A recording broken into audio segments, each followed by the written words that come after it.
और अब ये खबर उन तमाम लोगों के लिए जो रोजाना कैब्स का इस्तेमाल करते हैं।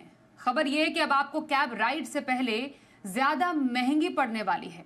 ओला, उबर या रैपिडो जैसी कैब राइड पीक आवर के दौरान आपसे पहले से ज्यादा किराया ले सकेंगे। केंद्र सरकार ने इसे लेकर नई गाइडलाइंस जारी की है, जिनमें किराया वसूली की सीमा को बढ़ा दिया गया है। रोड ट्रांसपोर्ट मिनिस्ट्री के मुताबिक अब ये कैब एग्रीगेटर्स पीक टाइम में बेस फेयर का 2 गुना तक किराया वसूल सकते हैं, जबकि पहले ये सीमा 1.5 गुना तक थी। हमारे साथ अमरीश पांडे है खबर पर ज्यादा जानकारी के लिए। अमरीश, मतलब जितने भी कैब एग्रीगेटर्स हैं उनको अब छूट मिल गई है और ज्यादा किराया लेने की पीक आवर्स में। जरा बताइए क्या असर पड़ेगा कंज्यूमर्स पर और क्या फायदा होने वाला है इन कैब एग्रीगेटर्स को? देखिए, अगर हम खबर को समझें तो खबर भी ये है कि जो 2020 की गाइडलाइंस थी उसको सरकार ने अपडेट किया है।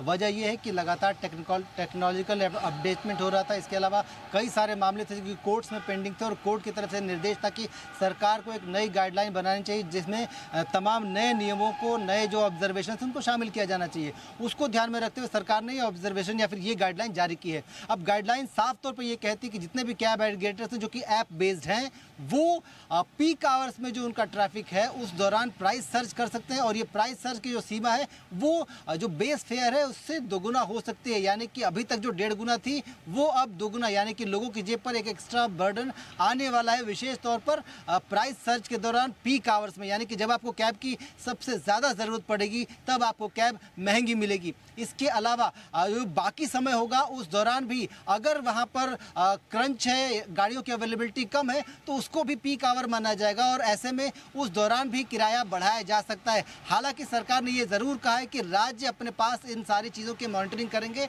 और उसके हिसाब से जो राज्य का कानून है उसके अनुसार इस पर मॉनिटरिंग के बाद एक्शन या फिर रिएक्शन कर सकते हैं। लेकिन फिलहाल लोगों की जेब पर यह भारी पड़ने वाला है, ये साफ है। इसके साथ ही बाइक टैक्सी को लेकर भी नए दिशा निर्देश है, वो भी साफ कहते हैं कि बाइक टैक्सी को लेकर, क्योंकि हमने देखा था दिल्ली में बाइक टैक्सी बंद है, कर्नाटक में बाइक टैक्सी बंद थी, कोर्ट में सुनवाई चल रही थी। कर्नाटक हाईकोर्ट ने कहा था कि राज्य सरकार इसको लेकर कोई गाइडलाइन बनाए या फिर जो सेंट्रल मोटर व्हीकल एक्ट है उसमें कोई बदलाव किया जाए।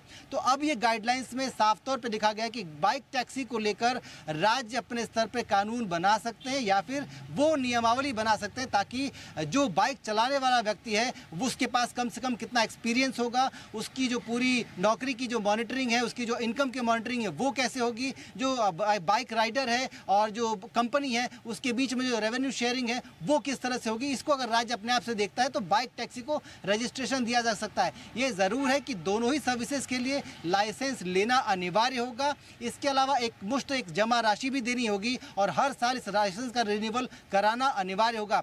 ये सब कुछ प्रक्रिया जो है वो पहले की तुलना में ज़्यादा कर दी गई है, ज़्यादा कड़ी कर दी गई है, मॉनिटरिंग बढ़ा दी गई है और इसका सीधा सीधा असर हमारी और आपकी जेब पर पड़ेगा, क्योंकि जब भी पीक आवर्स होंगे आपको कैब कम मिलेगी और जितने ज़्यादा कैब कम होगी उतनी ज़्यादा आपको प्राइस होगी, उतने ज़्यादा महंगी आपको कैब मिलेगी। तो कुल मिलाकर आने वाले दिनों में आपको पीक आवर्स में ज़्यादा पैसे देने के लिए तैयार रहना होगा या फिर आप कम से कम पब्लिक ट्रांसपोर्ट का इस्तेमाल करें, यही का उपाय बचता है आपके पास। जी